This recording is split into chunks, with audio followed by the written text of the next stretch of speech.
ਵਾਹਿਗੁਰੂ ਜੀ ਕਾ ਖਾਲਸਾ ਵਾਹਿਗੁਰੂ ਜੀ ਕੀ ਫਤਿਹ। ਪੁਸਤਕ ਜੱਗੋ ਤੇਰਵੀਆਂ। ਲੇਖਕ ਪ੍ਰਿੰਸੀਪਲ ਗੁਰਬਚਨ ਸਿੰਘ ਜੀ ਪੰਨਵਾ। ਆਵਾਜ਼ ਇੰਦਰਾਜ ਕੌਰ।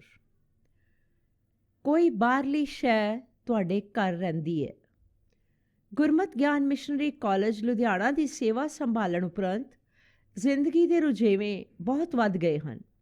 ਕਈ ਵਾਰੀ ਲਿਖਣ ਦਾ ਸਮਾਂ ਬਹੁਤ ਘੱਟ ਮਿਲਦਾ ਹੈ, ਫਿਰ ਵੀ ਯਤਨਸ਼ੀਲ ਰਹੀਦਾ ਹੈ ਕਿ ਸੰਗਤ ਨੂੰ ਭਰਮ ਭੁਲੇਖਿਆਂ ਵਿੱਚੋਂ ਕਿਸੇ ਨਾ ਕਿਸੇ ਤਰੀਕੇ ਜ਼ਰੂਰ ਬਾਹਰ ਕੱਢਿਆ ਜਾਏ। ਕੁਝ ਬਾਣੀਆਂ ਦੀ ਵਿਆਖਿਆ ਲਿਖਣ ਦਾ ਯਤਨ ਵੀ ਆਰੰਭਿਆ ਹੋਇਆ ਹੈ। ਸਾਡੀ ਕਿਸੇ ਨਾਲ ਕੋਈ ਨਿੱਜੀ ਲੜਾਈ ਨਹੀਂ ਹੈ ਤੇ ਨਾ ਹੀ ਕੋਈ ਵੰਡ ਵਿਹਾਰ ਹੈ। ਜੋ ਗੁਰਬਾਣੀ ਵਿੱਚੋਂ ਸਮਝ ਆਇਆ ਉਹ ਸੰਗਤ ਨਾਲ ਸਾਂਝਾ ਜ਼ਰੂਰ ਕੀਤਾ ਜਾਂਦਾ ਹੈ। ਦੂਸਰਾ, ਗੁਰਬਾਣੀ ਦੇ ਅਰਥ ਬੋਧ ਤੇ ਕੋਈ ਨਿਰਣਾ ਜਾਂ ਦਾਅਵਾ ਨਹੀਂ ਹੈ। ਇੱਕ ਯਕੀਨ ਜ਼ਰੂਰ ਹੈ ਕਿ ਅਸੀਂ ਬ੍ਰਾਹਮਣੀ ਕਰਮਕਾਂਡ ਦੇ ਧਾਰਨੀ ਨਹੀਂ ਹਾਂ। ਗੁਰਬਾਣੀ ਦਾ ਸਿਧਾਂਤ ਨਿਆਰਾ ਹੈ। ਗੁਰੂ ਗ੍ਰੰਥ ਸਾਹਿਬ ਜੀ ਦੀ ਬਾਣੀ ਦੇ ਜਿੱਥੇ ਅੱਖਰੀ ਅਰਥ ਹਨ, ਉੱਥੇ ਗੁਰਬਾਣੀ ਦੇ ਭਾਵ ਅਰਥ ਵੀ ਹਨ ਤੇ ਉਹਨਾਂ ਭਾਵ ਅਰਥਾਂ ਨੂੰ ਵੀ ਧਿਆਨ ਵਿੱਚ ਰੱਖਣਾ ਪਏਗਾ। ਜੇਕਰ ਅਸੀਂ ਇੱਕ ਸ਼ਬਦ ਜਾਂ ਸ਼ਲੋਕ ਦੇ ਭਾਵ ਅਰਥ ਕਰਦੇ ਹਾਂ ਤਾਂ ਨਿਰਸੰਦੇਹ ਬਾਕੀ ਬਾਣੀ ਦੇ ਵੀ ਜ਼ਰੂਰ ਭਾਵ ਅਰਥ ਹਨ। ਆਪਣੀ ਗੱਲ ਨੂੰ ਦੁਰਸਤ ਕਰਨ ਲਈ ਕਦੇ ਤਾਂ ਭਾਵ ਅਰਥ ਲੈਂਦੇ ਹਾਂ, ਕਦੇ ਕੇਵਲ ਅੱਖਰੀ ਅਰਥਾਂ ਨੂੰ ਹੀ ਤਰਜੀਹ ਦਿੰਦੇ ਹਾਂ। ਲੰਬੇ ਸਮੇਂ ਤੋਂ ਦੇਖਿਆ ਸੁਣਿਆ ਜਾ ਰਿਹਾ ਹੈ ਕਿ ਸ਼ਬਦ ਗੁਰਬਾਣੀ ਦਾ ਲਿਆ ਗਿਆ, ਪਰ ਵਿਆਖਿਆ ਕਿਸੇ ਹੋਰ ਗ੍ਰੰਥ ਦੀ ਕੀਤੀ ਗਈ ਹੈ। ਅੱਜ ਮੀਡੀਆ ਦਾ ਯੁੱਗ ਹੋਣ ਕਰਕੇ ਹਰ ਚੰਗੀ ਮਾੜੀ ਭਾਵ ਕੇ ਹਰ ਪ੍ਰਕਾਰ ਦੀ ਸੋਚ ਬਹੁਤ ਛੇਤੀ ਸਫ਼ਰ ਤੈਅ ਕਰ ਜਾਂਦੀ ਹੈ। ਗੁਰਬਾਣੀ ਵਿਚਾਰ, ਗੁਰਬਾਣੀ ਉਪਦੇਸ਼ ਹੀ ਸਾਡੇ ਜੀਵਨ ਦਾ ਆਧਾਰ ਹੈ। ਅੱਜ ਜਿੰਨਾ ਸਿੱਖੀ ਦਾ ਪ੍ਰਚਾਰ ਹੋ ਰਿਹਾ ਹੈ, ਉਸ ਵਿੱਚੋਂ ਸ਼ਨਾਖਤ ਕਰਨੀ ਔਖੀ ਹੋ ਜਾਂਦੀ ਹੈ ਕਿ ਕੀ ਵਾਕਿਆ ਹੀ ਇਹ ਸਿੱਖੀ ਦਾ ਪ੍ਰਚਾਰ ਹੈ ਜਾਂ ਸਿੱਖੀ ਦੇ ਜੜੀ ਤੇਲ ਦਿੱਤਾ ਜਾ ਰਿਹਾ ਹੈ। ਕੋਈ ਵੱਖ-ਵੱਖ ਸ਼ਬਦਾਂ ਦਾ ਜਾਪ ਕਰਨ ਲਈ ਕਹਿ ਰਿਹਾ ਹੈ, ਕੋਈ ਦੁੱਖ ਭੰਨੀ ਦੇ ਗੁਟਕੇ ਛਾਪ ਕੇ ਵੰਡ ਰਿਹਾ ਹੈ, ਕੋਈ ਬੱਤੀਆਂ ਬੰਦ ਕਰਕੇ ਤੇ ਕੋਈ ਬੱਤੀਆਂ ਜਗਾ ਕੇ ਸਿਮਰਨ ਕਰਨ ਦੀਆਂ ਵਿਧੀਆਂ ਸਮਝਾ ਰਿਹਾ ਹੈ, ਕੋਈ ਜਪ ਤਪ ਸਮਾਗਮਾਂ ਵਿੱਚ ਹਾਜ਼ਰੀ ਭਰ ਕੇ ਰੋਗ ਕੱਟਣ ਦੀਆਂ ਜੁਗਤੀਆਂ ਦੱਸ ਰਿਹਾ ਹੈ ਤੇ ਕੋਈ ਇੱਕ ਸ਼ਬਦ ਦਾ ਜਾਪ ਕਰਕੇ ਮੁਕੱਦਮੇ ਜਿੱਤਣ ਦੀ ਗੱਲ ਕਰ ਰਿਹਾ ਹੈ। ਕੋਈ ਗੁਰੂ ਗ੍ਰੰਥ ਸਾਹਿਬ ਜੀ ਦੇ ਬਰਾਬਰ ਹੋਰ ਗ੍ਰੰਥਾਂ ਦਾ ਪ੍ਰਕਾਸ਼ ਕਰਨ ਵਿੱਚ ਰੁੱਝਿਆ ਹੋਇਆ ਦਿਖਾਈ ਦੇ ਰਿਹਾ ਹੈ। ਜਿੰਨੇ ਮੂੰਹ ਉਨੀਆਂ ਗੱਲਾਂ, ਜਾਂ ਜਿੰਨੇ ਪ੍ਰਚਾਰਕ ਰਾਗੀ ਢਾਡੀ ਉਨੀਆਂ ਹੀ ਵਿਧੀਆਂ। ਕੋਈ ਮੱਸਿਆ ਦੇ ਇਸ਼ਨਾਨ ਨੂੰ ਪਹਿਲ ਦੇ ਰਿਹਾ ਹੈ ਤੇ ਕੋਈ ਪੂਰਨਮਾਸ਼ੀ ਦੀਆਂ ਚੌਂਕੀਆਂ ਭਰਨ ਦੀ ਗੱਲ ਕਰ ਰਿਹਾ ਹੈ। ਹੁਣ ਸੰਪਟ ਪਾਠਾਂ ਦਾ ਚਾਰ ਚੁਫੇਰੇ ਪੂਰਾ ਬੋਲ ਬਾਲਾ ਹੁੰਦਾ ਜਾ ਰਿਹਾ ਹੈ। ਮਲੇਸ਼ੀਆ ਦੇ ਨੌਜਵਾਨ ਵੀਰਾਂ ਦੇ ਉੱਦਮ ਸਦਕਾ ਮੈਨੂੰ 24 ਕੁ ਸਾਲ ਉਪਰੰਤ ਮਲੇਸ਼ੀਆ ਆਉਣ ਦਾ ਸਬੱਬ ਬਣਿਆ। ਪਹਿਲੇ ਦਿਨ ਹੀ ਇੱਕ ਗੁਰਦੁਆਰਾ ਸਾਹਿਬ ਵਿਖੇ ਕੋਈ 3 ਕੁ ਘੰਟਿਆਂ ਦਾ ਇੱਕ ਸੈਮੀਨਾਰ ਰੱਖਿਆ ਹੋਇਆ ਸੀ। ਬਹੁਤ ਸਾਰੇ ਸਵਾਲਾਂ ਦੇ ਜਵਾਬ ਭੈਣਾਂ ਵੀਰਾਂ ਨਾਲ ਸਾਂਝੇ ਕੀਤੇ। ਸਵਾਲਾਂ ਵਿੱਚੋਂ ਇੱਕ ਸਵਾਲ ਸੀ ਕਿ ਜੀ ਕੋਈ ਬਾਹਰਲੀ ਸ਼ੈ ਵੀ ਹੁੰਦੀ ਹੈ। ਮੈਂ ਕਿਹਾ ਜੀ ਹੁੰਦੀ ਹੈ। ਕਹਿੰਦੇ ਜੀ ਉਹ ਕਿੱਦਾਂ? ਮੈਂ ਸੁਭਾਵਕ ਕਿਹਾ ਕਿ ਮੈਂ ਦੇਸ਼ੋਂ ਆਇਆ ਹਾਂ, ਇਸ ਲਈ ਮੈਂ ਤੁਹਾਡੇ ਲਈ ਬਾਹਰਲੀ ਸ਼ੈ ਹੀ ਹਾਂ। ਹਾਸਾ ਪੈ ਗਿਆ। ਫਿਰ ਭੈਣ ਨੇ ਕਿਹਾ ਕਿ ਨਹੀਂ ਵੀਰ ਜੀ, ਤੁਸੀਂ ਬਾਹਰਲੀ ਸ਼ੈ ਨਹੀਂ ਹੋ, ਉਹ ਕੋਈ ਹੋਰ ਹੁੰਦੀ ਹੈ। ਮੈਂ ਫਿਰ ਕਿਹਾ ਕਿ ਮੰਨ ਲਓ ਮੈਂ ਮਲੇਸ਼ੀਆ ਤੋਂ LCD ਲੈ ਕੇ ਆਉਂਦਾ ਹਾਂ ਤੇ ਉਸ ਨੂੰ ਫਿੱਟ ਕਰਾਉਣ ਲਈ TV ਮਕੈਨਿਕ ਨੂੰ ਕਹਾਂਗੇ ਕਿ ਅਸੀਂ LCD ਲਿਆਂਦੀ ਹੈ, ਕਿਰਪਾ ਕਰਕੇ ਇਸ ਨੂੰ ਫਿੱਟ ਕਰ ਦਿਓ। ਉਹ ਮਕੈਨਿਕ ਹਾਸੇ ਨਾਲ ਕਹੇਗਾ, ਹੂੰ ਇਹ ਕੋਈ ਬਾਹਰਲੀ ਸ਼ੈ ਲਿਆਂਦੀ ਹੈ। ਇੱਕ ਵੀਰ ਨੇ ਚੱਲ ਰਹੇ ਸਵਾਲ ਵਿੱਚ ਹਿੱਸਾ ਲੈਂਦਿਆਂ ਪਤੇ ਦੀ ਗੱਲ ਕੀਤੀ ਕਿ ਭਾਈ ਸਾਹਿਬ ਜੀ, ਸਵਾਲ ਸਮਝਣ ਦਾ ਯਤਨ ਕਰੋ। ਗੱਲ ਬਾਹਰਲੀ ਸ਼ੈ ਦੀ ਹੋ ਰਹੀ ਹੈ। ਇੱਥੇ ਬਾਹਰਲੀ ਸ਼ੈ ਦਾ ਅਰਥ ਕੋਈ ਭੂਤ ਪ੍ਰੇਤ ਜਾਂ ਚੁੜੇਲ ਤੋਂ ਹੈ। ਦੂਜਾ ਕੋਈ ਅਜਿਹੀ ਭੈੜੀ ਸ਼ਕਤੀ ਜਾਂ ਕੋਈ ਭੈੜੀ ਰੂਹ ਹੈ ਜੋ ਸਾਨੂੰ ਦਿਸਦੀ ਨਹੀਂ ਹੈ, ਪਰ ਘਰ ਦਾ ਸਾਰਾ ਕੰਮ ਖਰਾਬ ਕਰੀ ਜਾ ਰਹੀ ਹੁੰਦੀ ਹੈ। ਬਾਹਰਲੀ ਸ਼ੈ ਨਹੀਂ ਚਾਹੁੰਦੀ ਕਿ ਇਹ ਘਰ ਕੋਈ ਤਰੱਕੀ ਕਰੇ। ਬੱਚਿਆਂ ਦੇ ਰਿਸ਼ਤੇ ਨਹੀਂ ਹੋ ਰਹੇ, ਨਾ ਹੀ ਬੱਚਿਆਂ ਨੂੰ ਕੋਈ ਨੌਕਰੀ ਮਿਲ ਰਹੀ ਹੈ। ਛੋਟਾ ਉਹੀ ਪੜ੍ਹਾਈ ਵਿੱਚੋਂ ਫੇਲ ਹੋ ਗਿਆ ਹੈ। ਮੇਰੀਆਂ ਵੱਖਰੀਆਂ ਲੱਤਾਂ ਬਾਹਾਂ ਦੁਖੀ ਜਾਂਦੀਆਂ ਨੇ। ਘਰ ਵਾਲੀ ਦੀਆਂ ਅੱਖਾਂ ਵਿੱਚ ਰੜਕ ਪੈ ਰਹੀ ਹੈ। ਗੁਆਂਢੀਆਂ ਨਾਲ ਗੱਲ ਕੀਤੀ ਤਾਂ ਉਹਨਾਂ ਹੋਰ ਤਰ੍ਹਾਂ ਕੱਢਦਿਆਂ ਕਿਹਾ ਕਿ ਛਿੰਦੇ ਹੁਣਾਂ ਦੀ ਵੀ ਤਾਂ ਪਿਛਲੇ ਮਹੀਨੇ ਮੱਝ ਮਰ ਗਈ ਸੀ ਕਿਉਂਕਿ ਉਹਨਾਂ ਦੇ ਘਰ ਵਿੱਚ ਵੀ ਕਿਸੇ ਨੇ ਕੁਝ ਕੀਤਾ ਹੋਇਆ ਸੀ। ਸਾਡਾ ਹੋਰ ਵਿਸ਼ਵਾਸ ਪੱਕਾ ਹੋ ਗਿਆ। ਫਿਰ ਅਸੀਂ ਇੱਕ ਸਿਆਣੇ ਬਾਬੇ ਜੀ ਨੂੰ ਪੁੱਛਿਆ ਤਾਂ ਉਹਨਾਂ ਨੇ ਝੱਟ ਕਹਿ ਦਿੱਤਾ ਕਿ ਤੁਹਾਡੇ ਘਰ ਕੋਈ ਰੂਹ ਰਹਿੰਦੀ ਹੈ। ਮੈਂ ਕਿਹਾ, ਇਹ ਗੱਲਾਂ ਕੌਣ ਕਰਦਾ ਹੈ? ਜਵਾਬ ਸੀ, ਜੀ ਧਰਮ ਦਾ ਪ੍ਰਚਾਰ ਕਰਨ ਵਾਲੇ ਲੋਕ ਜੋ ਦੇਸ਼ੋਂ ਆਉਂਦੇ ਨੇ, ਅਤੇ ਕੁਝ ਇੱਥੇ ਰਹਿ ਰਹੇ ਧਰਮੀ ਲੋਕ ਵੀ ਹਨ ਜੋ ਸਾਰੀ ਜ਼ਿੰਦਗੀ ਧਰਮ ਦਾ ਪ੍ਰਚਾਰ ਕਰਦੇ ਰਹੇ ਹਨ। ਇਹ ਉਹ ਸਾਰੀਆਂ ਗੱਲਾਂ ਸੰਬੰਧੀ ਸਮਝਾਉਂਦੇ ਹਨ। ਹੈਰਾਨਗੀ ਦੀ ਗੱਲ ਦੇਖੋ, ਜਿਹੜਿਆਂ ਬਜ਼ੁਰਗਾਂ ਨੇ ਤੇਲਾ ਤੋੜ ਜੋੜ ਕੇ ਘਰ ਬਣਾਇਆ ਹੈ, ਉਸ ਨੂੰ ਅਸੀਂ ਭੈੜੀਆਂ ਰੂਹਾਂ ਦਾ ਦਰਜਾ ਦੇ ਰਹੇ ਹਾਂ। ਆਖੇ ਤੁਸਾਂ ਬਜ਼ੁਰਗਾਂ ਦੀ ਯਾਦ ਵਿੱਚ ਕੋਈ ਦਾਨ ਪੁੰਨ ਨਹੀਂ ਕੀਤਾ, ਬਜ਼ੁਰਗਾਂ ਦੀ ਸਾਰੀ ਜਾਇਦਾਦ ਸੰਭਾਲ ਲਈ, ਪਰ ਉਹਨਾਂ ਦੇ ਨਿਮਿਤ ਕਦੇ ਵੀ 5 ਸਿੰਘਾਂ ਨੂੰ ਪ੍ਰਸ਼ਾਦਾ ਨਹੀਂ ਛਕਾਇਆ। ਜਿਹੜੀ ਦਾਦੀ ਪੁੱਤ ਪੋਤੀਆਂ ਦਾ ਮੂੰਹ ਚੁੰਮਦੀ ਰਹੀ ਹੋਵੇ, ਆਖੇ ਉਹ ਹੁਣ ਘਰ ਦਾ ਨੁਕਸਾਨ ਕਰ ਰਹੀ ਹੈ ਕਿਉਂਕਿ ਉਹਦੀ ਆਤਮਾ ਦਾ ਕਲਿਆਣ ਨਹੀਂ ਹੋਇਆ। ਕਿਉਂ ਹੈ ਨਾ ਜੱਗੋ ਤੇਰਵੀਆਂ? ਮੈਂ ਇੱਕ ਸਵਾਲ ਕੀਤਾ ਕਿ ਅਸੀਂ ਆਪਣੇ ਬਜ਼ੁਰਗਾਂ ਦੇ ਨਿਮਿਤ ਅਖੰਡ ਪਾਠ ਜਾਂ ਸਹਿਜ ਪਾਠ ਕਰਾਇਆ ਸੀ? ਸਭ ਦਾ ਉੱਤਰ ਸੀ, ਜੀ ਸਾਰੇ ਕਰਾਉਂਦੇ ਹਨ। ਮੈਂ ਕਿਹਾ, ਭਾਈ ਜੀ ਨੇ ਇਹ ਵੀ ਕਿਹਾ ਹੋਵੇਗਾ ਕਿ ਸੱਚੇ ਪਾਤਸ਼ਾਹ ਇਸ ਵਿਛੜੀ ਰੂਹ ਨੂੰ ਆਪਣੇ ਚਰਨਾਂ ਵਿੱਚ ਨਿਵਾਸ ਦਿਓ। ਹਾਲਾਂਕਿ ਗੁਰਮਤ ਅਨੁਕੂਲੀ ਇਹ ਸ਼ਬਦ ਨਹੀਂ ਹਨ। ਸਭ ਨੇ ਕਿਹਾ, ਬਿਲਕੁਲ ਠੀਕ ਹੈ। ਫਿਰ ਕਿਹਾ ਕਿ ਸਾਨੂੰ ਇਹਨਾਂ ਸ਼ਬਦਾਂ 'ਤੇ ਯਕੀਨ ਹੋਣਾ ਚਾਹੀਦਾ ਹੈ ਕਿ ਨਹੀਂ? ਸਭ ਦਾ ਉੱਤਰ ਸੀ, ਸਾਨੂੰ ਯਕੀਨ ਹੋਣਾ ਚਾਹੀਦਾ ਹੈ। ਫਿਰ ਭੈੜੀ ਰੂਹ ਕਿੱਥੋਂ ਆ ਗਈ? ਇੱਕ ਭੈਣ ਕਹਿਣ ਲੱਗੀ, ਵੀਰ ਜੀ, ਨਿਰਾ ਇਹ ਹੀ ਨਹੀਂ ਕਿਹਾ ਜਾਂਦਾ ਕਿ ਤੁਹਾਡੇ ਘਰ ਸ਼ੈਹਾਂ ਹੈਗੀਆਂ ਹਨ, ਨਾਲ ਉਪਾਅ ਵੀ ਦੱਸੇ ਜਾਂਦੇ ਹਨ। ਉਤਸੁਕਤਾ ਨਾਲ ਪੁੱਛਿਆ ਕਿ ਉਪਾਅ ਕੀ ਦੱਸਿਆ ਜਾਂਦਾ ਹੈ? ਉਹ ਕਹਿੰਦੀ ਕਿ ਉਪਾਅ ਗੁਰਮਤ ਅਨੁਸਾਰ ਹੀ ਹੋਣਾ ਚਾਹੀਦਾ ਹੈ। ਮੈਂ ਕਿਹਾ, ਗੁਰਮਤ ਤਾਂ ਅਜਿਹੀਆਂ ਥੋਥੀਆਂ ਵਿਚਾਰਾਂ ਨੂੰ ਰੱਦ ਕਰਦੀ ਹੈ। ਉੱਤਰ ਮਿਲਿਆ, ਨਹੀਂ ਜੀ, ਅਜੇ ਵੀ ਸੰਗਤ ਬਹੁਤ ਭਰਮ ਭੁਲੇਖਿਆਂ ਵਿੱਚ ਪਈ ਹੋਈ ਹੈ। ਜਿਸ ਬੰਦੇ ਦੀ ਸਾਰੀ ਜ਼ਿੰਦਗੀ ਲੰਘ ਗਈ ਗੁਰੂ ਗ੍ਰੰਥ ਸਾਹਿਬ ਜੀ ਨੂੰ ਪੜ੍ਹਦਿਆਂ, ਅਰਦਾਸਾਂ ਕਰਦਿਆਂ, ਉਹ ਕਹਿੰਦਾ ਹੈ, ਜੀ ਮੈਨੂੰ ਰਾਤੀ ਸੁਪਨਾ ਆਇਆ ਹੈ ਤੁਹਾਡੇ ਘਰ ਬਹੁਤ ਭੈੜੀ ਰੂਹ ਰਹਿੰਦੀ ਹੈ, ਅਤੇ ਉਸ ਸ਼ੈ ਨੂੰ ਕੱਢਣ ਲਈ ਸੰਪਟ ਪਾਠ ਕਰਨ ਲਈ ਕਿਹਾ ਜਾਂਦਾ ਹੈ। ਜੇ ਸਾਮੀ ਹੱਥੋਂ ਨਿਕਲਦੀ ਜਾਪਦੀ ਹੋਵੇ ਤਾਂ ਅਖੰਡ ਪਾਠ ਦੀ ਵਿਧੀ ਸਮਝਾਈ ਜਾਂਦੀ ਹੈ। ਗੁਰੂ ਗ੍ਰੰਥ ਸਾਹਿਬ ਜੀ ਦੀ ਬੀੜ ਜਦੋਂ ਘਰ ਵਿੱਚ ਲਿਆਂਦੀ ਜਾਏ ਤਾਂ ਸਾਰੇ ਘਰ ਵਿੱਚ ਗੁਰੂ ਗ੍ਰੰਥ ਸਾਹਿਬ ਜੀ ਦੇ ਚਰਨ ਪਾਉਣ ਨਾਲ ਭੈੜੀ ਰੂਹ ਭੱਜ ਜਾਂਦੀ ਹੈ। ਅਖੰਡ ਪਾਠ ਦੀ ਸਮਾਪਤੀ ਉਪਰੰਤ ਵੀ ਗੁਰੂ ਗ੍ਰੰਥ ਸਾਹਿਬ ਜੀ ਨੂੰ ਸਾਰਿਆਂ ਕਮਰਿਆਂ ਵਿੱਚ ਲੈ ਕੇ ਜਾਇਆ ਜਾਂਦਾ ਹੈ ਅਤੇ ਭੈੜੀ ਰੂਹ ਭੱਜ ਜਾਂਦੀ ਹੈ। ਭਾਵ ਕਿ ਬਾਣੀ ਪੜ੍ਹਨ ਵਿਚਾਰਨ ਦੀ ਲੋੜ ਨਹੀਂ, ਕੇਵਲ ਚਰਨ ਪਾਉਣ ਨਾਲ ਹੀ ਭੈੜੀ ਰੂਹ ਨੂੰ ਭੱਜਦਿਆਂ ਰਾਹ ਨਹੀਂ ਲੱਭਦਾ। ਬੇਨਤੀ ਕੀਤੀ ਕਿ ਭਾਈ, ਗੁਰਬਾਣੀ ਤਾਂ ਆਪਣਾ ਫੈਸਲਾ ਆਪ ਦੇ ਰਹੀ ਹੈ। ਸਤਿਗੁਰਨੋ ਸਭ ਕੋ ਵੇਖਦਾ, ਜੇਤਾ ਜਗਤ ਸੰਸਾਰ, ਡਿਠੈ ਮੁਕਤ ਨਾ ਹੋਵਈ, ਜਿਚਰ ਸ਼ਬਦ ਨਾ ਕਰੇ ਵਿਚਾਰ।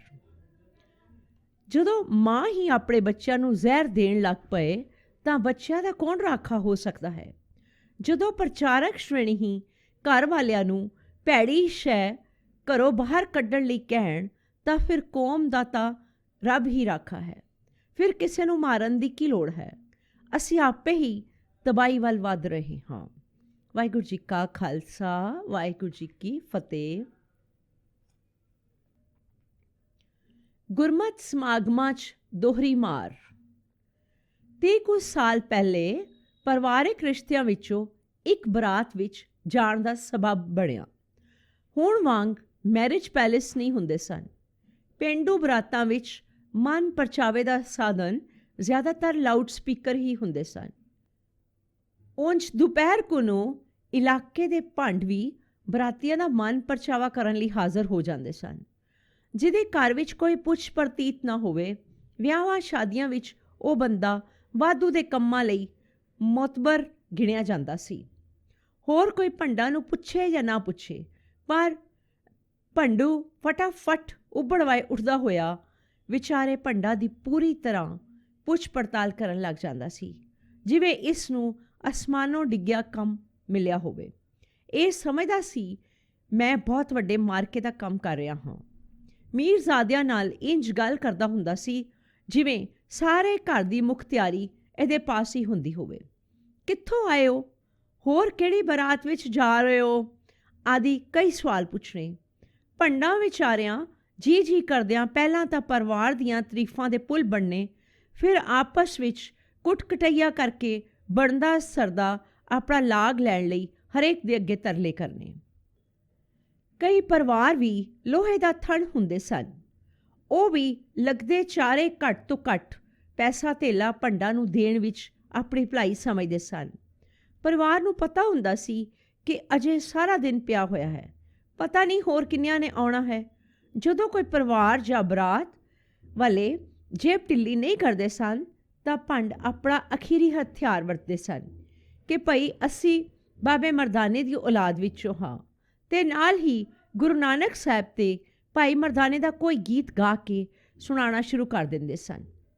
ਸਾਨੂੰ ਪਤਾ ਸੀ ਕਿ ਸਾਡੇ ਤਾਇਆ ਜੀ ਨੇ ਇਹਨਾਂ ਨੂੰ ਇੱਕ ਆਨਾ ਤਾਂ ਕੀ ਫੁੱਟੀ ਕੋੜੀ ਵੀ ਨਹੀਂ ਦੇਣੀ। ਅਸੀਂ ਦੋਹਾਂ ਤਿੰਨਾਂ ਨੇ ਸਲਾਹ ਬਣਾਈ ਕਿ ਤਾਇਆ ਜੀ ਪਾਸੋਂ ਇਹਨਾਂ ਮੀਰਜ਼ਾਦਿਆਂ ਦੀ ਜ਼ਰੂਰ ਥੋੜ੍ਹੀ ਬਹੁਤ ਸੇਵਾ ਕਰਾਈ ਜਾਵੇ, ਭਾਵ ਕਿ ਤਾਇਆ ਜੀ ਦੀ ਜੇਬ ਨੂੰ ਹਿਲਾਇਆ ਜਾਏ। ਪਰ ਸਾਡਾ ਇਹ ਮਖੌਲ ਹੀ ਸੀ। ਜੇ ਅਸੀਂ ਸਿੱਧਾ ਤਾਇਆ ਜੀ ਨੂੰ ਕਹਿੰਦੇ ਕਿ ਤਾਇਆ ਜੀ ਇਹਨਾਂ ਨੂੰ ਕੁਛ ਦੇ ਦਿਓ, ਤਾਂ ਤਾਇਆ ਜੀ ਨੇ ਸਭ ਦੇ ਸਾਹਮਣੇ ਸਾਡੀ ਪੂਰੀ ਤਰ੍ਹਾਂ ਲਾਪਾ ਕਰ ਦੇਣੀ ਸੀ। ਸ਼ਰਮ ਨਹੀਂ ਆਉਂਦੀ ਤੁਹਾਨੂੰ? ਪਤਾ ਪੈਸੇ ਕਿੱਦਾਂ ਕਮਾਏ ਜਾਂਦੇ ਹੈ? ਸਾਰੀ ਰਾਤ ਨੱਕੇ ਮੋੜਦਿਆਂ ਲੰਘ ਜਾਂਦੀ ਹੈ। ਪਰਸੋਂ ਮੇਰਾ ਸਭ ਦੀ ਸਿਰੀ ਤੇ ਪੈਰ ਆ ਗਿਆ ਸੀ, ਮਰਨੋਂ ਮਸੀ ਬਚਿਆ ਸੀ। ਫਸਲਾਂ ਦੇ ਵਾਜਬ ਭਾਅ ਨਹੀਂ ਮਿਲਦੇ, ਆੜਤੀਏ ਵੱਖ ਲੁੱਟਣ ਲੱਗੇ ਹਨ। ਅਖੇ ਇਹਨਾਂ ਵੇਲਣਾ ਨੂੰ ਪੈਸੇ ਦਿਓ, ਕੰਮ ਨਹੀਂ ਹੁੰਦਾ ਇਹਨਾਂ ਕੋਲੋਂ। ਕਈ ਤਰ੍ਹਾਂ ਦੀ ਝਾੜ ਝੰਮ ਮਿੰਟੋ ਮਿੰਟੀ ਕਰ ਦੇਣੀ ਸੀ। ਸਾਨੂੰ ਇਹ ਵੀ ਪਤਾ ਸੀ ਕਿ ਤਾਇਆ ਜੀ ਗੁਰੂ ਨਾਨਕ ਸਾਹਿਬ ਜੀ ਦੇ ਨਨਕਾਣੇ ਦੀ ਧਰਤੀ ਤੇ ਛੋਟੇ ਸਾਹਿਬਜ਼ਾਦਿਆਂ ਦੀ ਸ਼ਹਾਦਤ ਸੁਣ ਕੇ ਬਹੁਤ ਜਜ਼ਬਾਤੀ ਹੋ ਜਾਂਦੇ ਸਨ। ਅਸੀਂ ਆਪਣੀ ਬਣਾਈ ਸਲਾਹ ਅਨੁਸਾਰ ਮੀਰਜ਼ਾਦਿਆਂ ਨੂੰ ਕਿਹਾ ਕਿ ਗੁਰੂ ਨਾਨਕ ਸਾਹਿਬ ਦਾ ਕੋਈ ਗੀਤ ਸੁਣਾਓ। ਹੋਰ ਬਰਾਤੀ ਵੀ ਕਹਿਣ ਲੱਗ ਪਏ, ਹਾਂਜੀ ਗੁਰੂ ਨਾਨਕ ਸਾਹਿਬ ਜੀ ਦਾ ਗੀਤ ਸੁਣਾਓ। ਮੀਰਜ਼ਾਦਿਆਂ ਨੇ ਬਹੁਤ ਸੁੰਦਰ ਢੰਗ ਨਾਲ ਗੁਰੂ ਨਾਨਕ ਸਾਹਿਬ ਜੀ ਸੰਬੰਧੀ ਗਾਇਆ। ਬਸ ਫਿਰ ਕੀ ਸੀ, ਤਾਇਆ ਜੀ ਨੇ 1 ਮਿੰਟ ਲਾਇਆ, ਉਹਨਾਂ ਦੀ ਪੂਰੀ ਸੇਵਾ ਕੀਤੀ ਤੇ ਨਾਲ ਹੀ ਕਿਹਾ, ਇੱਦਾਂ ਹੀ ਗੁਰੂ ਨਾਨਕ ਸਾਹਿਬ ਜੀ ਨੂੰ ਗਾਇਆ ਕਰੋ, ਕਦੇ ਥੋੜ ਨਹੀਂ ਆਏਗੀ। ਭਾਈ ਮਰਦਾਨਾ ਬਹੁਤ ਮਹਾਨ ਸੀ, ਕਿੰਨੇ ਸਾਲ ਗੁਰੂ ਨਾਨਕ ਸਾਹਿਬ ਜੀ ਨਾਲ ਰਿਹਾ ਸੀ। ਭਾਈ ਤੁਸੀਂ ਵੀ ਮਹਾਨ ਹੋ। ਤਾਇਆ ਜੀ ਵੱਲ ਦੇਖ ਕੇ ਬਾਕੀ ਬਰਾਤੀਆਂ ਵੀ ਆਪਣੀ ਭਾਵਨਾ ਅਨੁਸਾਰ ਯਥਾ ਸ਼ਕਤ ਉਹਨਾਂ ਮੀਰਜ਼ਾਦਿਆਂ ਦੀ ਬਣਦੀ ਸਰਦੀ ਸੇਵਾ ਕੀਤੀ, ਭਾਵ ਕਿ ਗੁਰੂ ਦੇ ਨਾਂ 'ਤੇ ਸਿੱਖ ਕੁਰਬਾਨ ਹੋ ਜਾਂਦਾ ਹੈ। ਹਰੇਕ ਸਿੱਖ ਦੀ ਗੁਰੂਆਂ ਪ੍ਰਤੀ ਭਾਵਨਾ ਇੰਨੀ ਗੂੜ੍ਹੀ ਹੈ ਜੋ ਲਿਖਣ ਦੱਸਣ ਤੋਂ ਬਾਹਰ ਦੀ ਹੈ। ਇਹ ਭਾਵਨਾ ਅੱਖਰਾਂ ਦੀ ਪਕੜ ਵਿੱਚ ਨਹੀਂ ਆ ਸਕਦੀ। ਇਸ ਭਾਵਨਾ ਕਰਕੇ ਹੀ ਸ਼ਹੀਦੀਆਂ ਦੇ ਦਰਿਆ ਵਗੇ, ਆਪੇ ਕੁਰਬਾਨ ਕਰਾਏ, ਪਰ ਸੀ ਤੱਕ ਮੁੱਖੋਂ ਨਹੀਂ ਉਚਾਰੀ। ਇਸ ਭਾਵਨਾ ਦਾ ਚਲਾਕ ਬਿਰਤੀਆਂ ਵਾਲੇ ਨੇ ਬਹੁਤ ਫਾਇਦਾ ਉਠਾਇਆ ਹੈ। ਜਿਸ ਨੇ ਵੀ ਗੁਰੂਆਂ ਦਾ ਨਾਂ ਲਿਆ, ਕੌਮ ਨੇ ਉਸ ਨੂੰ ਮਾਲੋ ਮਾਲ ਕਰ ਦਿੱਤਾ। ਆਮ ਸਿੱਖ ਇਹ ਸਮਝ ਗਿਆ ਕਿ ਸ਼ਾਇਦ ਇਹ ਕੋਈ ਗੁਰੂਆਂ ਦੇ ਨਾਂ 'ਤੇ ਬਹੁਤ ਵਧੀਆ ਕੰਮ ਕਰ ਰਿਹਾ ਹੈ। ਪੰਜਾਬ ਦੀ ਧਰਤੀ 'ਤੇ ਐਸੇ ਭਾਵਨਾ ਵਿੱਚੋਂ ਹੀ ਡੇਰਿਆਂ ਦੀ ਸਿਰਜਣਾ ਹੋਈ ਹੈ। ਰਾਧਾ ਸੁਆਮੀਆਂ ਦਾ ਡੇਰਾ ਹੀ ਲੈ ਲਓ। ਪਿੰਡ ਵਾਲਿਆਂ ਗੁਰੂ ਗ੍ਰੰਥ ਸਾਹਿਬ ਜੀ ਦੇ ਨਾਂ 'ਤੇ ਜ਼ਮੀਨ ਲਗਾ ਦਿੱਤੀ, ਕਿਉਂਕਿ ਇਹਨਾਂ ਸਮਝਿਆ ਕਿ ਸ਼ਾਇਦ ਬਾਬਾ ਜੈਮਲ ਸਿੰਘ ਗੁਰਬਾਣੀ ਦੀ ਗੱਲ ਕਰਦਾ ਹੈ। ਪਰ ਉਹ ਤਾਂ ਨਵੀਂ ਦੁਕਾਨ ਪਾ ਰਿਹਾ ਸੀ, ਅੰਦਰ ਖਾਤੇ ਨਵਾਂ ਡੇਰਾ ਬਣਾ ਰਿਹਾ ਸੀ। ਇਸੇ ਤਰ੍ਹਾਂ ਬਾਕੀ ਦੇ ਡੇਰੇ ਸਿੱਖਾਂ ਦੀ ਕਿਰਤ ਕਮਾਈ ਤੇ ਸਿੱਖਾਂ ਦੀ ਗੁਰੂਆਂ ਪ੍ਰਤੀ ਭਾਵਨਾ ਵਿੱਚੋਂ ਨਿਕਲੇ ਹਨ। ਜਨ ਸਧਾਰਨ ਸਿੱਖ ਸੋਚਦਾ ਸੀ ਕਿ ਮੈਂ ਤਾਂ ਕੇਵਲ ਕਮਾਈ ਹੀ ਕਰ ਰਿਹਾ ਹਾਂ, ਧਰਮ ਦਾ ਕੰਮ ਤਾਂ ਇਹੀ ਕਰ ਰਹੇ ਹਨ। ਪਰ ਪਰਦੇ ਦੇ ਓਹਲੇ ਗੁਰੂਆਂ ਦਾ ਨਾਂ ਲੈ ਕੇ ਇਹਨਾਂ ਲੋਕਾਂ ਨੇ ਆਪਣੀਆਂ ਦੁਕਾਨਾਂ ਬਣਾ ਲਈਆਂ ਅਤੇ ਧਰਮ ਦੇ ਨਾਂ 'ਤੇ ਵਪਾਰਕ ਕੇਂਦਰ ਬਣ ਗਏ ਹਨ। ਭਾਵਨਾ ਕਰਕੇ ਹੀ ਮਹੰਤਾਂ ਦੀ ਕਾਰਜਗਾਰੀ ਵੱਲ ਕਦੇ ਕਿਸੇ ਨੇ ਉਂਗਲ ਨਹੀਂ ਕੀਤੀ ਸੀ, ਪਰ ਜਦੋਂ ਉਹਨਾਂ ਦੀਆਂ ਮੰਦ ਕਰਤੂਤਾਂ ਜਗ ਜ਼ਾਹਿਰ ਹੋਈਆਂ ਤਾਂ ਉਹਨਾਂ ਨੂੰ ਇੱਕ ਪਾਸੇ ਕਰਨ ਲਈ ਸ਼ਹਾਦਤਾਂ ਦੇਣੀਆਂ ਪਈਆਂ। ਸਮਾਂ ਬਦਲਦਾ ਗਿਆ, ਮਹੰਤ ਰੂਪੀ ਬਿਰਤੀ ਨੇ ਨਵੇਂ ਸਿਰੇ ਤੋਂ ਅੰਗੜਾਈ ਲਈ। ਲੋਟੂ ਮਹੰਤਾਂ ਨੇ ਸੋਚਿਆ, ਮਰਨ ਦੀ ਲੋੜ ਨਹੀਂ, ਗੁਰੂ ਨਾਨਕ ਸਾਹਿਬ ਦੇ ਨਾਂ 'ਤੇ ਕੌਮ ਨੂੰ ਲੁੱਟਿਆ ਜਾਏ ਤਾਂ ਸਾਡੇ ਲਈ ਵਧੀਆ ਰਹੇਗਾ। ਇਸ ਬਿਰਤੀ ਨੇ ਕਈ ਪ੍ਰਕਾਰ ਦੇ ਪ੍ਰੋਗਰਾਮ ਦਿੱਤੇ, ਜਿਸ ਵਿੱਚੋਂ ਕੌਮ ਦੇ ਪੱਲੇ ਧੇਲਾ ਨਹੀਂ ਪਿਆ। ਪਰ ਇਹਨਾਂ ਨੇ ਆਪਣੀਆਂ ਪੀੜ੍ਹੀਆਂ ਤੱਕ ਦੀਆਂ ਰੋਟੀਆਂ ਪੱਕੀਆਂ ਕਰ ਲਈਆਂ ਹਨ। ਜਿੱਥੇ ਇਹਨਾਂ ਨੇ ਕੀਰਤਨ ਪ੍ਰਣਾਲੀ ਦੀ ਰੂਪ ਰੇਖਾ ਵਿਗਾੜੀ ਹੈ, ਉੱਥੇ ਇਹਨਾਂ ਨੇ ਆਪਣੀਆਂ ਜਬਲੀਆਂ ਵਾਲੀਆਂ ਸੀਡੀਜ਼, ਵੀਡੀਓ ਤੇ ਸਿਧਾਂਤੋਂ ਲੱਥੀਆਂ ਪੁਸਤਕਾਂ ਸੰਗਤਾਂ ਨੂੰ ਮਹਿੰਗੇ ਭਾਅ ਵਿੱਚ ਵੇਚੀਆਂ ਹਨ। ਹੁਣ ਗੁਰਮਤ ਸਮਾਗਮ ਤਾਂ ਜ਼ਰੂਰ ਹੁੰਦੇ ਹਨ, ਪਰ ਇਹਨਾਂ ਵਿੱਚ ਕਦੇ ਕਿਸੇ ਨੇ ਇਹ ਦੇਖਣ ਦਾ ਯਤਨ ਨਹੀਂ ਕੀਤਾ ਕਿ ਇੱਥੇ ਬੋਲਿਆ ਕੀ ਜਾ ਰਿਹਾ ਹੈ, ਜਾਂ ਇਹਨਾਂ ਸਮਾਗਮਾਂ ਵਿੱਚ ਬਾਹਰ ਦੁਕਾਨਾਂ 'ਤੇ ਕੀ ਵੇਚਿਆ ਜਾ ਰਿਹਾ ਹੈ। ਇਹਨਾਂ ਗੁਰਮਤ ਸਮਾਗਮਾਂ ਵਿੱਚ ਸੰਗਤਾਂ ਨੂੰ ਗੁਰਮਤ ਸਿਧਾਂਤ, ਸਮਾਜਿਕ ਬੁਰਾਈਆਂ ਤੇ ਧਰਮ ਵਿੱਚ ਆਏ ਕਰਮ ਕਾਂਡਾਂ ਦੀ ਜਾਣਕਾਰੀ ਦੇਣੀ ਸੀ, ਪਰ ਇਹਨਾਂ ਗੁਰਮਤ ਦੇ ਸਮਾਗਮਾਂ ਵਿੱਚ ਸੰਗਤਾਂ ਨੂੰ ਦੋਹਰਾ ਨੁਕਸਾਨ ਹੋ ਰਿਹਾ ਹੈ। ਸਟੇਜ ਤੋਂ ਲੀਹੋ ਲੱਥੀਆਂ ਮਨ ਘੜਤ ਕਹਾਣੀਆਂ ਤੇ ਰੰਗ ਬਰੰਗਾ ਸਿਮਰਨ ਸੰਗਤ ਦੇ ਪੱਲੇ ਪਾਇਆ ਜਾ ਰਿਹਾ ਹੈ। ਜਦੋਂ ਸੰਗਤ ਘਰਾਂ ਨੂੰ ਜਾਣ ਲੱਗਦੀ ਹੈ ਤਾਂ ਬਾਬਾ ਜੀ ਦੀਆਂ ਸੀਡੀਜ਼ ਜਾਂ ਉਹਨਾਂ ਵੱਲੋਂ ਛਾਪਿਆ ਲਿਟਰੇਚਰ ਅਸੀਂ ਘਰਾਂ ਨੂੰ ਲਿਜਾ ਰਹੇ ਹੁੰਦੇ ਹਾਂ। ਸਿੱਖ ਸਿਧਾਂਤ ਨੂੰ ਦੋਹਰੀ ਮਾਰ ਪੈ ਰਹੀ ਹੈ। ਪੰਜਾਬ ਦੇ ਪਿੰਡਾਂ ਵਿੱਚ ਗੁਰਮਤ ਸਮਾਗਮਾਂ ਵਿੱਚ ਜਾਣ ਦਾ ਮੌਕਾ ਤਾਂ ਬਣਦਾ ਹੀ ਰਹਿੰਦਾ ਹੈ। ਇੱਕ ਨਗਰ ਵਿੱਚ ਦੀਵਾਨ ਦੇ ਬਾਹਰ ਜੋ ਵਿਕ ਰਿਹਾ ਸੀ, ਉਹ ਦੇਖ ਕੇ ਅਹਿਸਾਸ ਹੋਇਆ ਸਾਡੀ ਕੌਮ ਨੂੰ ਮਾਰਨ ਲਈ ਬੇਗਾਨਿਆਂ ਜਾਂ ਜ਼ਹਿਰ ਦੀ ਜ਼ਰੂਰਤ ਹੁਣ ਨਹੀਂ ਰਹੇਗੀ। ਜਿਹੜਾ ਲਿਟਰੇਚਰ ਅਸੀਂ ਘਰਾਂ ਨੂੰ ਲਿਜਾ ਰਹੇ ਹਾਂ, ਉਸ ਨਾਲ ਅਸੀਂ ਆਪ ਹੀ ਮੁੱਕ ਜਾਵਾਂਗੇ। ਦੁਕਾਨਾਂ ਦੇ ਬਾਹਰ ਵਿਕ ਰਿਹਾ ਹੈ ਪੂਰਨਮਾਸ਼ੀ ਦੀ ਕਥਾ, ਸੰਕਟ ਮੋਚਨ ਦੀਆਂ ਪੁਸਤਕਾਂ, ਦੁੱਖ ਭੰਜਨੀ ਦੇ ਗੁਟਕੇ, ਹਨੂਮਾਨ ਦਾ ਚਲੀਹਾ, ਹੇਮਕੁੰਟ ਦੀ ਕਥਾ ਤੇ ਮਨੀਕਰਨ ਦੀ ਯਾਤਰਾ ਦਾ ਹਾਲ। ਰੰਗ ਬਿਰੰਗੀਆਂ ਤਸਵੀਰਾਂ ਗੁਰਬਾਣੀ ਦੇ ਵਿਰੋਧ ਵਿੱਚ ਜਾਂ ਫਿਰ ਕਈ ਤਰ੍ਹਾਂ ਦੀਆਂ ਮਾਲਾ ਸ਼ਰੇਆਮ ਵਿਕ ਰਹੀਆਂ ਹਨ। ਹੁਣ ਤਾਂ ਗੁਰੂਆਂ ਦੀਆਂ ਪੱਥਰ ਦੀਆਂ ਮੂਰਤੀਆਂ ਵੀ ਵਿਕ ਰਹੀਆਂ ਹਨ। ਪੰਥਕ ਸਮਾਗਮਾਂ 'ਤੇ ਜੋ ਵਿਕ ਰਿਹਾ ਹੈ ਉਹ ਜੱਗੋ ਤੇਰਵੀਂ ਹੀ ਹੈ। ਜਿਸ ਸਮਾਗਮ ਦੀ ਮੈਂ ਗੱਲ ਕਰਨ ਜਾ ਰਿਹਾ ਹਾਂ, ਉਸ ਸਮਾਗਮ ਵਿੱਚ ਮੈਨੂੰ ਕਹਿਣਾ ਪਿਆ ਕਿ ਸਾਡੇ ਕੀਤੇ ਪ੍ਰਚਾਰ ਦਾ ਕੀ ਅਸਰ ਹੋ ਸਕਦਾ ਹੈ ਜੇ ਬਾਹਰ ਲੱਗੇ ਸਟਾਲਾਂ ਤੋਂ ਗੁਰਮਤ ਵਿਰੋਧੀ ਲਿਟਰੇਚਰ ਵਿਕ ਰਿਹਾ ਹੋਵੇ। ਪ੍ਰਬੰਧਕ ਇਹਨਾਂ ਵੇਚਣ ਵਾਲਿਆਂ ਨੂੰ ਕੁਝ ਨਹੀਂ ਕਹਿ ਸਕਦੇ, ਕਿਉਂਕਿ ਇਹਨਾਂ ਪਾਸੋਂ ਮਨ ਚਾਹੇ ਪੈਸੇ ਲੈ ਕੇ ਗੁਰਦੁਆਰੇ ਦੇ ਨਾਂ 'ਤੇ ਰਸੀਦ ਕੱਟੀ ਹੁੰਦੀ ਹੈ। ਇਸ ਲਈ ਉਹਨਾਂ ਨੂੰ ਪੂਰੀ ਖੁੱਲ੍ਹ ਖੇਡ ਹੁੰਦੀ ਹੈ ਕਿ ਜੋ ਮਰਜ਼ੀ ਆਵੇ ਵੇਚੀ ਜਾਓ, ਤੁਹਾਨੂੰ ਕੋਈ ਪੁੱਛਣ ਵਾਲਾ ਨਹੀਂ ਹੋਏਗਾ। ਇਹਨਾਂ ਗੁਰਮਤ ਦੇ ਸਮਾਗਮਾਂ ਵਿੱਚ ਲਗਭਗ ਹਰੇਕ ਡੇਰੇ ਨਾਲ ਸੰਬੰਧ ਰੱਖਣ ਵਾਲਾ ਲਿਟਰੇਚਰ ਵਿਕ ਰਿਹਾ ਹੁੰਦਾ ਹੈ। ਇੱਕ ਦੀਵਾਨ ਵਿੱਚ ਬਾਬਾ ਜੀ ਦਾ ਚੇਲਾ ਸਟੇਜ 'ਤੇ ਬੈਠ ਕੇ ਕੱਚੀਆਂ ਪਿੱਲੀਆਂ ਧਾਰਨਾ ਤੇ ਗੈਰ ਕੁਦਰਤੀ ਸਾਖੀਆਂ ਦੀ ਅਗੰਮੀ ਵਰਖਾ ਕਰ ਰਿਹਾ ਸੀ। ਜੱਗੋ ਤੇਰਵੀਂ ਗੱਲ ਕਰਦਿਆਂ ਕਹਿ ਰਿਹਾ ਸੀ ਕਿ ਦੇਖੋ ਭਾਈ, ਮਾਲਾ ਦੇ ਮਣਕਿਆਂ ਵਿਚਲਾ ਧਾਗਾ ਕੁਝ ਸਮੇਂ ਬਾਅਦ ਟੁੱਟ ਜਾਂਦਾ ਹੈ ਤੇ ਮਾਲਾ ਦੇ ਮਣਕੇ ਵੀ ਖਰਾਬ ਹੋ ਜਾਂਦੇ ਹਨ। ਇਸ ਲਈ ਨਾਮ ਸਿਮਰਨ ਲਈ ਹੁਣ ਮਾਲਾ ਦੀ ਜ਼ਰੂਰਤ ਨਹੀਂ ਰਹੇਗੀ। ਆਹ ਦੇਖੋ, ਮੇਰੇ ਪਾਸ ਇੱਕ ਛੋਟੀ ਜਿਹੀ ਮਸ਼ੀਨ ਹੈ। ਜਿੰਨੀ ਵਾਰੀ ਵਾਹਿਗੁਰੂ ਕਹੋਗੇ ਓਨੀ ਵਾਰ ਇਸ ਮਸ਼ੀਨ ਦਾ ਬਟਨ ਦਬਾਓ, ਗਿਣਤੀ ਆਪੇ ਹੁੰਦੀ ਜਾਏਗੀ।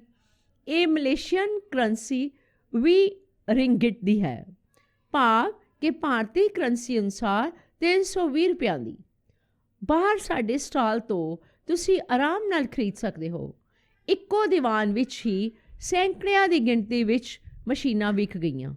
ਕਿਉਂ ਹੈ ਨਾ ਜੱਗੋ ਤੇਰਵੀਆਂ? ਧੰਨ ਸਿੱਖੀ ਤੇ ਧੰਨ ਇਸ ਦੇ ਪ੍ਰਚਾਰ ਕਰਨ ਵਾਲੇ, ਗੁਰੂ ਸਾਹਿਬ ਦੀ ਬਾਣੀ ਪੜ੍ਹਨ ਵਾਲੇ ਕਿਵੇਂ ਗੁਰੂਆਂ ਦਾ ਨਾਂ ਲੈ ਕੇ ਦੋਹਰੀ ਮਾਰ ਰਹੇ ਹਨ ਤੇ ਸੰਗਤਾਂ ਨੂੰ ਗੁੰਮਰਾਹ ਕਰ ਰਹੇ ਹਨ। ਪਰ ਲਿਖਿਆ ਪਾਠ ਅਤੇ ਸਿਮਰਨ ਸੰਬੰਧੀ ਗੁਰਬਾਣੀ ਦਾ ਕਿੰਨਾ ਪਿਆਰਾ ਵਾਕ ਹੈ। ਰੇ ਮਨ ਲੇਖੈ ਕਭੂ ਨਾ ਪਾਏ, ਜਾਮ ਨਾ ਭੀਜੇ ਸਾਚ ਨਾਏ। ਬਸੰਤ ਮਹੱਲਾ ਪਹਿਲਾ, ਪੰਨਾ 1168। ਵਾਹਿਗੁਰੂ ਜੀ ਕਾ ਖਾਲਸਾ, ਵਾਹਿਗੁਰੂ ਜੀ ਕੀ ਫਤਿਹ।